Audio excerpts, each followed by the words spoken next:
홍성의 한 다세대 주택에서 50대 부부가 흉기에 찔린 채 발견됐습니다. 아내는 숨지고 남편은 중태에 빠져 경찰이 자세한 사건 경위를 조사하고 있습니다.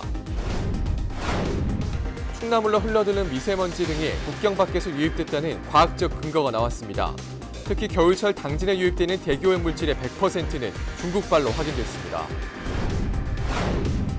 홍성군이 축사 악취를 해결하기 위해 무인 악취 측정기를 도입했습니다. 그동안 계속됐던 악취 민원이 해결될지 관심을 모으고 있습니다. 내포 신도시를 혁신도시로 지정해달라는 목소리가 높아지고 있습니다. 홍성에 이어 예산에서도 범군민 서명운동이 진행되고 있습니다. 헬로티비 뉴스 충남 지금 시작합니다.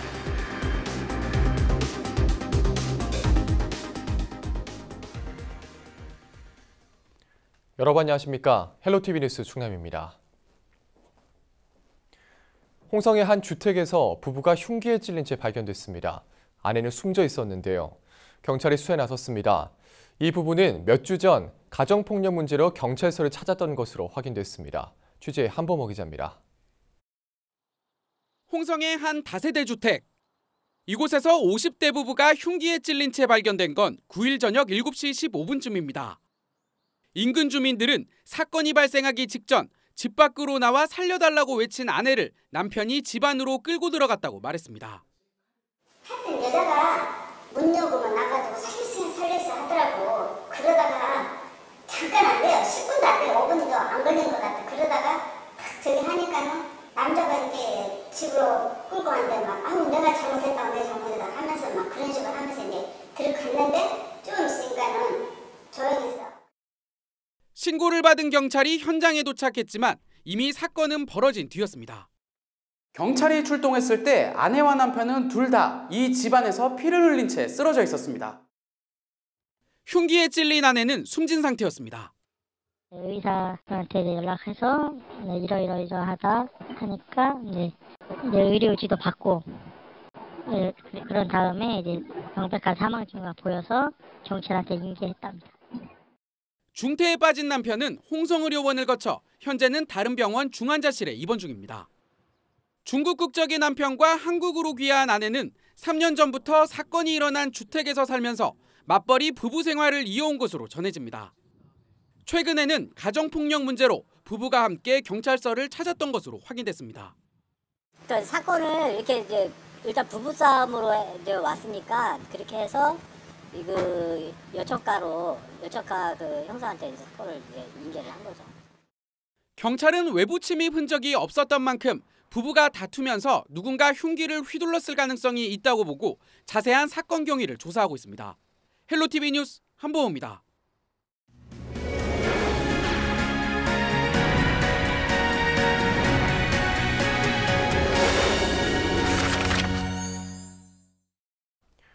겨울철 당진 지역으로 흘러드는 대기오염 물질의 100%가 중국에서 유입됐다는 분석이 나왔습니다. 취재기자 전화 연결합니다. 정선영 기자, 자세한 내용 전해주시죠. 네, 충남도는 2016년부터 5년에 걸쳐 화력발전소 주변 지역 기후환경 영향에 대한 연구를 추진하고 있는데요. 10일 도청 대회의실에서 열린 보고회에서 충남연구원 서해안 기후환경연구소가 이 같은 연구 결과를 발표했습니다. 연구소는 지난해 당진 지역 2개 지점에서 계절별로 4차례에 걸쳐 대기질 샘플링을 통해 탄소와 납 등 대기오염 물질의 원인별 기원을 측정했습니다. 측정 방법은 당진 내에서 발생한 대기오염 물질은 제외하고 다른 시도와 구구에 등 외부에서 유입되는 물질의 경로를 역추적하는 방식으로 이루어졌는데요.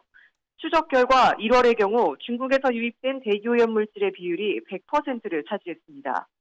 4월에도 중국이 77.5%로 대부분을 차지했으며 나머진 강원도에서 유입된 것으로 나타났습니다. 10월 역시 중국이 71.3%를 차지했고 나머지는 몽골에서 흘러든 것으로 집계됐습니다. 반면 7월은 경상도와 충북, 강원, 전남 등 다른 시도에서 유입되는 비율이 63.3%였고 나머지는 해양 등 자연에서 기인했습니다. 즉 여름철을 제외한 봄, 가을, 겨울엔 중국에서 충남으로 유입되는 대기오염 물질이 많다는 얘기입니다. 예, 충남의 미세먼지가 중국 등 국경 밖에서 넘어왔다는 사실이 과학적으로 증명이 된 셈인데 그렇다면 보고회에서는 좀 어떤 얘기들이 나왔습니까? 네, 최근 문재인 대통령이 전국의 노후 석탄화력발전소 조기 폐쇄를 지시하면서 관련 논의도 속도를 내고 있는데요. 한국품질재단에 따르면 충남의 노후 석탄 14개를 폐지 후 재생에너지로 전환할 경우 2025년이면 335억 원의 세수가 확충될 전망입니다. 킬로와트당 세율이 현재 0.3원에서 1원으로 오른다고 가정할 때 LNG로 전환하면 같은 기간 1,403억 원의 세수가 확충됩니다. 또 화력발전소 주변 지역에서 멸종위기 야생생물 1급인 수달과 2급인 살기 서식하는 것으로 확인됐는데요. 강원대학교가 생태환경 모니터링을 실시한 결과 수달은 당진과 보령에서, 살근 팔봉산과 보령, 서천에서 배설물과 발자국 등이 발견됐습니다. 이 밖에 지난달 1일부터 7일까지 고농도 미세먼지 발생에 따른 비상저감 조치가 발령돼 화력발전소 발전 용량을 80%로 줄인 결과도 나왔는데요. 미세먼지 저감률은 하루 평균 3에서 8.9%를 보여 일주일간 평균 최대 5.2%의 저감 효과가 있는 것으로 확인됐습니다. 충남도는 이번 연구 결과를 토대로 기후변화 대응과 에너지 전환 정책에 활용하겠다는 계획입니다. 예, 알겠습니다. 여기까지 듣겠습니다. 네, 지금까지 보도국 정선영 기자였습니다.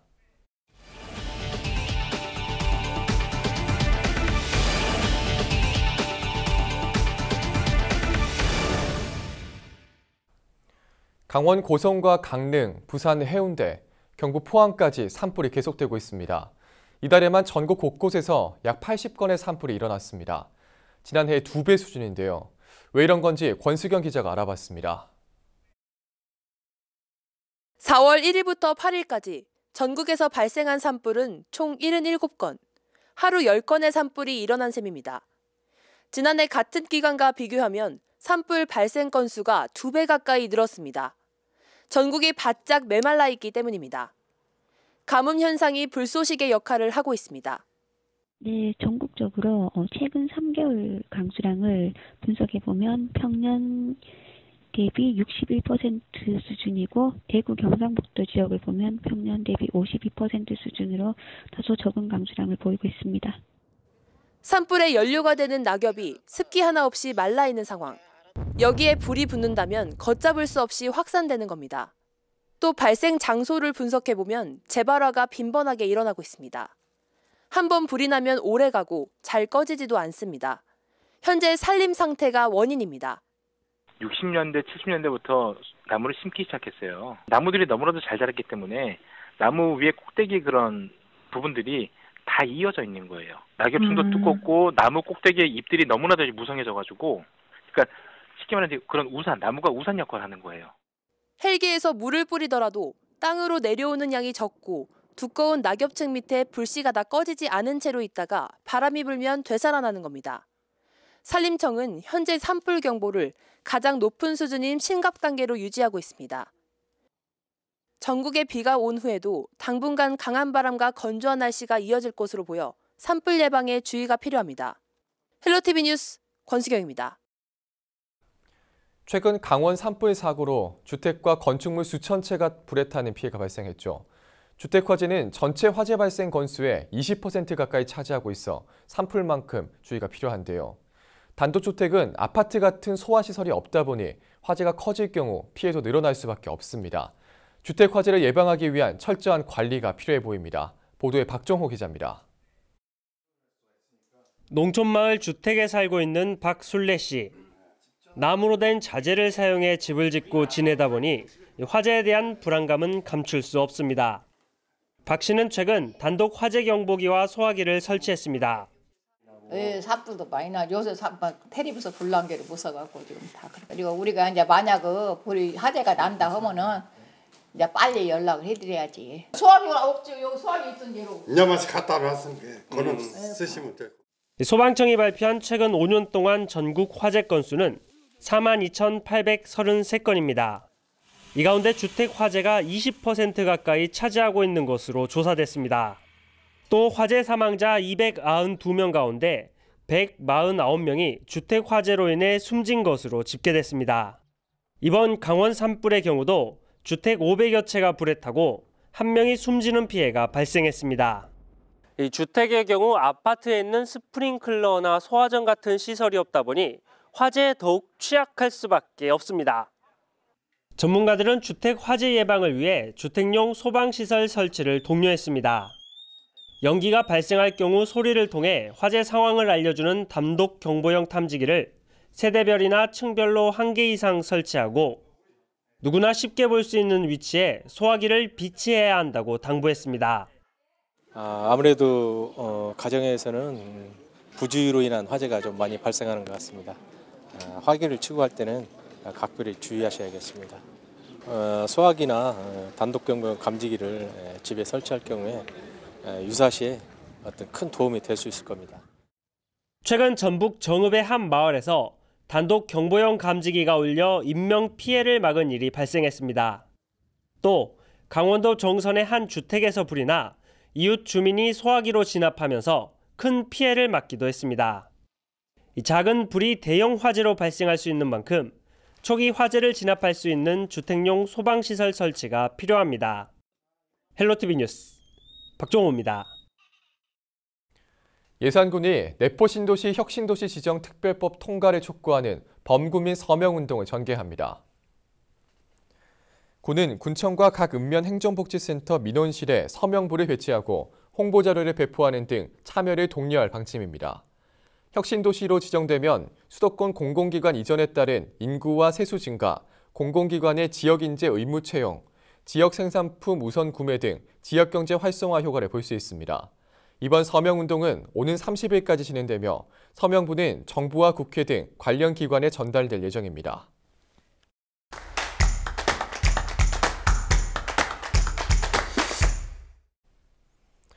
홍성군이 이달부터 무인악취 측정기를 운영하고 있습니다. 축사로 인한 악취 민원 해결에 도움이 될 것으로 기대가 되는데요. 오늘 20분 시간에는 무인악취 측정기 설치와 운영에 관한 내용 알아보겠습니다. 홍성군 이대영 환경주도팀 주무관 전화 연결돼 있습니다. 안녕하십니까? 네, 안녕하십니까? 네. 자, 먼저 이번에 설치된 악취 시료 자동 채취 장치가 좀 어떤 건지 소개해 주시겠습니까? 악취 시료 자동 채취 장치는요. 이동형 무인악취 측정 및 자동 포집기로서 풍향, 풍속, 온도, 습도를 측정하는 기상 측정부와 고감도 반도체 센서로 이루어진 악취 측정부, 그다음에 악취 포집부로 구성되어 있으면서 이 시료 자동 채취 장치의 좀 가장 큰 장점이 악취 발생 시 이제 저희가 현장까지 가지 않고 스마트폰을 사용해서 원격으로 이제 24시간 제어하면서 악취를 포집할 수 있어서 그 심야 시간 이제 악취 민원의 신속한 대처가 가장 큰 장점이고 이제 그를 통해서 저희가 시료를 자동으로 채취할 수 있는 장비라고 할 수 있습니다. 네. 자, 그러면 좀 어디에 설치가 되는지도 궁금한데요. 설치 현황과 앞으로의 운영 계획에 대해서 좀 알려주시죠. 그 현재는 홍성읍 신성리 이제 소재의 돈사로 이제 피해를 입고 있는 그 이제 장소에다가 설치를 해서 지금 악취 모니터링을 하고 있고요. 그다음에 추후 관내에서 이제 빈번하게 악취 민원이 발생되는 곳을 선정해서 악취 모니터링 및 악취 포집을 실시하고 그 결과를 토대로 이제 악취 배출 시설 설치 운영자에게 통보해서 악취 개선을 유도하고 그다음에 악취 농도나 이런 풍향 풍속 등의 자료를 수집해서 향후 그 홍성군 악취 관리 정책을 세우는 기초 자료로 활용할 계획입니다. 예. 홍성의 경우에 뭐 원래 그동안 이 악취 관련 민원 신고가 좀 많은 지역이기도 한데 특히 해당 장치를 설치하게 된 이유나 배경이 좀 있을까요?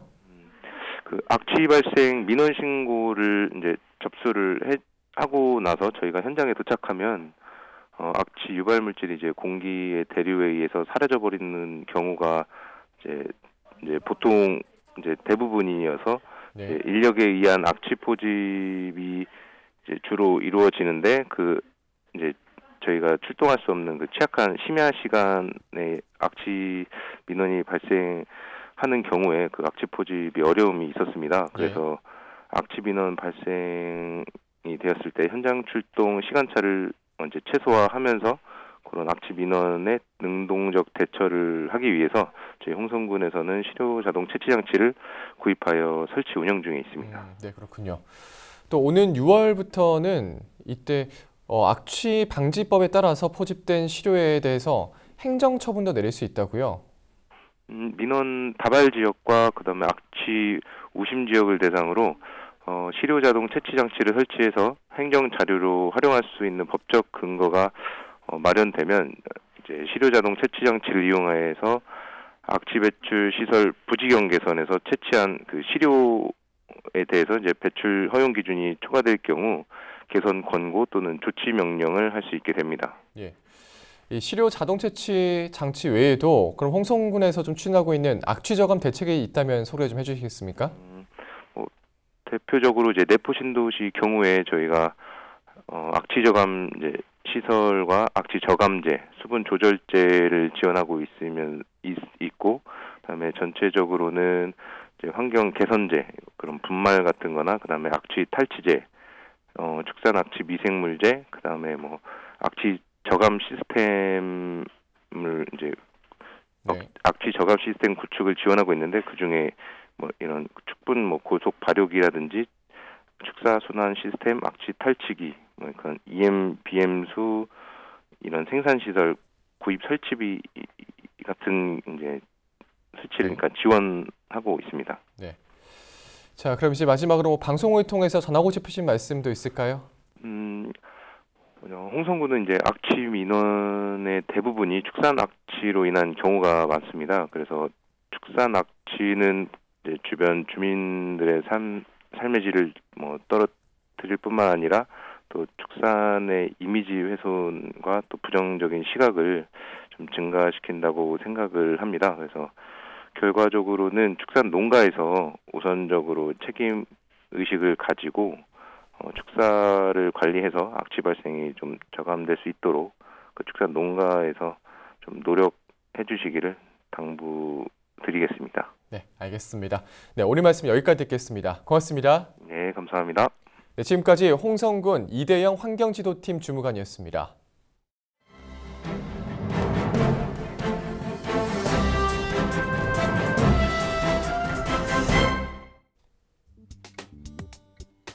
신문 브리핑, 우선 태안신문 살펴봅니다. 지난달 30일 밤 지인의 빈소가 마련된 태안군 보건의료원 상내원을 찾았던 A씨는 조문을 마치고 집으로 돌아가기 위해 자신의 승용차로 향했는데요. 승용차에 타기 위해 문을 열려던 A씨는 어둠 속이었지만 문득 차 뒷범퍼가 평소와 다르게 나타났습니다. 확인 결과 다른 차량에 접촉해 뒷범퍼가 심하게 긁혀 있었는데요. 후미등 또한 충격으로 잔해가 바닥에 나뒹굴고 있었습니다. 누군가 A씨의 승용차 뒷범퍼를 충돌하고 그대로 달아난 겁니다. 황당한 A씨는 곧바로 경찰서에 신고했지만 현장에 출동한 경찰이 들려준 말에 A씨는 더 황당해야 했는데요. A씨에 따르면 현장에 출동했던 경찰은 태안군 보건의료원 주차장을 비추는 CCTV가 없어 범인을 잡기 어렵다고 말했습니다. 차량 블랙박스도 설치돼 있지 않았던 A씨는 보건의료원 주차장에 당연히 CCTV가 설치돼 있을 줄 알았는데 당황스럽다면서 군 CCTV 통합관제센터에도 확인해봤더니 보건의료원 주차장에는 CCTV가 설치돼 있지 않았다고 합니다. 경찰에서도 그동안 보건의료원 주차장에 접촉사고 도주 신고가 가끔 접수가 되는데 잡을 수가 없다며 어려운 입장이라고 했는데요. 태안군 보건의료원은 올해 의료원 내부와 외부 CCTV 신규 설치 예산으로 제1회 추경 예산에서 480만 원의 예산을 확보하고 44대의 CCTV를 설치하겠다고 밝혔습니다.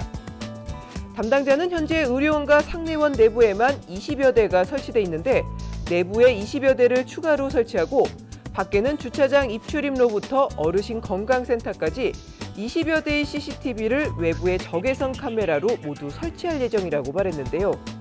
덧붙여 CCTV는 상반기 중에 모두 설치할 예정으로 향후 의료원을 찾는 주민들이 불편을 겪지 않겠다고 밝혔습니다. 다음은 충청투데이 기사 살펴봅니다. 배달음식 느는데 분리수거 안 지킨다는 제목의 기사입니다. 배달음식 주문량이 늘어나면서 매일 배달음식 쓰레기와 전쟁을 벌이고 있습니다. 배달음식을 이용하는 사람들이 늘어나면서 쓰레기로 골머리를 앓는 원룸이나 오피스텔이 늘고 있습니다. 기자가 오피스텔 뒤편에 있는 분리수거장을 찾았는데요. 아파트에 있는 분리수거장과 크게 다르지 않은 모습으로 음식물 쓰레기를 모으는 통이 따로 있고 플라스틱과 유리병, 고철 등을 모으는 분리수거함이 있었습니다. 자세히 보니 유독 많은 플라스틱 포장재가 눈에 띄었다고 하는데요. 배달 음식이나 도시락 등을 먹고 버린 플라스틱 용기의 음식물 포장재가 절반 이상을 차지했습니다. 120세대가 거주하는 이 오피스텔에선 입주민들이 먹다 남은 배달 음식 쓰레기를 일반 쓰레기 봉투에 담아버리는 일도 허다했다고 하는데요. 짜장면이나 국물이 흐르는 떡볶이 등 먹다 남긴 배달 음식을 용기에 담은 채로 버린 경우도 있었습니다. 플라스틱 포장재에는 대부분 음식물이 묻어 있어 재활용하기 어려워 보였다고 하는데요. 스티로폼 재질의 컵라면 용기도 포개져 플라스틱 마대자루에 담겨 있었습니다. 컵라면 용기는 라면 국물로 벌겋게 변색돼 일반 쓰레기로 종량제 봉투에 담아 버려야 하는 품목인데요. 공정거래위원회에 따르면 1인 가구 증가로 배달 음식 이용자들이 늘면서 지난해 1월 한 달에만 배달 애플리케이션 이용 건수가 650만 회를 넘었습니다. 2000년 전체 가구의 15.5%였던 1인 가구 비율은 2017년 28.6%로 2배 가까이 늘었습니다. 원룸을 운영하는 이모 씨는 음식물 쓰레기와 플라스틱 등을 구분해 버리지 않는 입주민들이 많아 지정된 장소에 두라고 하고 직접 분류한다며 입주민들이 분리수거를 잘 안 해 어쩔 수 없이 택한 방법이라고 말했습니다. 지금까지 신문브리핑이었습니다. 맹정호 서산시장이 서산개척단 진상조사 및 특별법 제정을 촉구하는 건의서를 청와대와 국회, 국가인권위원회에 제출했습니다. 맹 시장은 건의서에서 서산개척단에 대한 국가 차원의 철저한 조사가 이루어져야 한다며 이를 바탕으로 특별법 제정을 통해 인권유린과 강제 노역에 대한 적절한 보상이 있길 바란다고 밝혔습니다. 서산개척단 사건은 1961년 박정희 정권이 시민 1,700여 명에게 강제노역과 결혼 등을 자행한 사건으로 국가인권위원회가 이달부터 3개월간 처음으로 국가 차원의 첫 실태조사를 실시합니다. 예산군이 국토교통부의 2019년 도시재생 뉴딜 사업 우리 동네 살리기형에 선정됐습니다. 도시재생 뉴딜 사업은 지역 주도로 쇠퇴하는 마을을 살리고 청년 창업 등 일자리를 만드는 프로젝트입니다. 이에 따라 오는 2021년까지 3년간 예산읍 주교 1, 2일원 4만 8천여 제곱미터 부지에 국비 40억 원 등 92억 원이 넘는 사업비가 투입됩니다. 폐업한 목욕탕과 방치된 정미소, 농협창고 등 폐건물을 활용해 노인 건강관리 프로그램과 어린이 교양학교가 운영되고 친환경 주차장과 소규모 공원이 조성될 예정입니다. 당진 기지시 줄다리기 민속축제가 11일 당진 기지시 줄다리기 박물관 일대에서 열립니다. 500년 전통의 유네스코 인류 무형문화유산이자 국가무형문화재인 이번 축제는 오는 14일까지 나흘간 진행됩니다. 첫날 읍면동 솥대 경연대회를 시작으로 12일 개막식과 축하 공연, 13일에는 시민 노래자랑, 마지막 14일에는 오후 1시부터 5시까지 줄다리기가 진행됩니다. 이 밖에도 줄 제작 체험과 줄다리기 테마 인형극을 비롯해 남북 화합 줄다리기 등 한반도 평화를 기원하는 다채로운 행사도 이어집니다.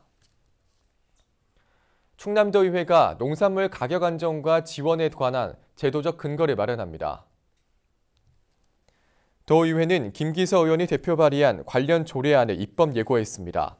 조례안에는 도내에서 생산되는 주요 농산물의 기준 가격과 시장 가격의 차액을 예산 범위 내에 지원하는 방안과 심의위원회를 개설해 지원 기준 등을 정하는 내용이 포함됐습니다. 이번 조례안은 다음 달 8일부터 열리는 제311회 임시회에서 심의될 예정입니다. 서산시가 여성 농어업인 행복바우처 지원을 확대합니다. 서산시는 지난해 1인당 15만 원씩 지원했던 여성 농어업인 행복바우처 지원 사업을 올해부터 20만 원으로 확대한다고 밝혔습니다. 여성 농어업인 행복바우처 지원 사업은 충남도와 서산시에서 여성 농어업인의 건강과 여가, 문화생활에 필요한 비용을 지원해주는 사업입니다. 지원 대상은 서산시 관내 농어촌에 거주하면서 실제 영농에 종사하는 여성 농어업인으로 농지 소유 면적이 5만 제곱미터 미만이거나 이에 준하는 축산, 임업, 어업을 경영해야 합니다. 신청은 5월 10일까지 거주지 읍면동 행정복지센터로 하면 됩니다.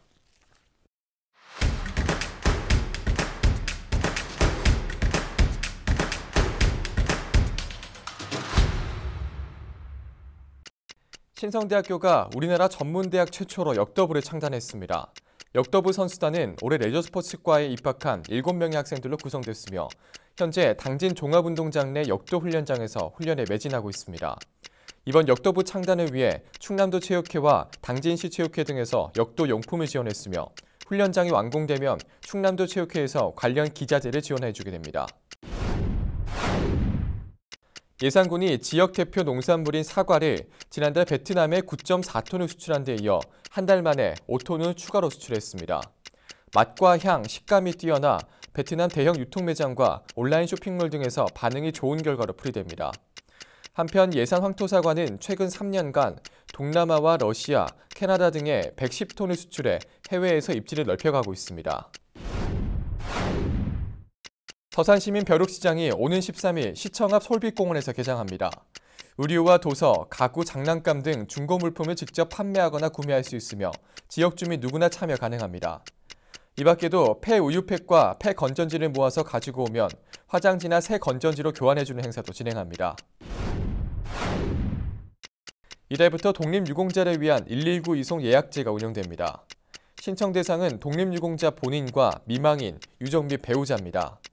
입원, 수술, 응급상황 또는 진료나 건강검진 등으로 병원을 방문할 경우에 미리 119로 전화해 예약하면 무료로 이송 서비스를 받을 수 있습니다.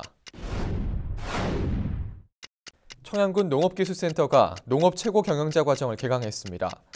올해 강의는 급변하는 먹거리 환경 속에서 전문 농업 경영자로서의 자질 함양과 미래 농업을 이끌 리더 역량 강화에 중점을 뒀습니다. 앞으로 25주에 걸쳐 심화학습이 진행되며 청년 농업인을 집중 양성할 계획입니다. 지금까지 25초 뉴스 전해드렸습니다. 김홍장 당진시장은 11일 오후 4시 당진시청 소회의실에서 열리는 2019년 1분기 시장 공약사항 추진상황 보고회를 주재합니다. 맹정호 서산시장은 11일 오전 10시 부춘산 레포츠 공원에서 열리는 제3회 서산시 협회장기 게이트볼 대회에 참석합니다. 가세로 태안군수는 11일 오전 11시 군청 소회의실에서 열리는 도로건설 관리 및 농어촌 도로 기본 정비 수립 용역 착수 보고회에 참석합니다. 김석환 홍성군수는 11일 오전 11시 군청에서 열리는 또 하나의 마을 만들기 명예이장 위촉식에 참석합니다. 황성봉 예산군수는 11일 오전 10시 40분 군수실에서 열리는 지역 아동센터 및 드림스타트 운영위원회 위원 위촉식에 참석합니다. 김동건 청양군수는 11일 오전 11시 군청 2층 상황실에서 열리는 고은식물원 연계 고추 문화마을 콘텐츠 강화사업 기본계획 수립 2차 용역 보고회에 참석합니다.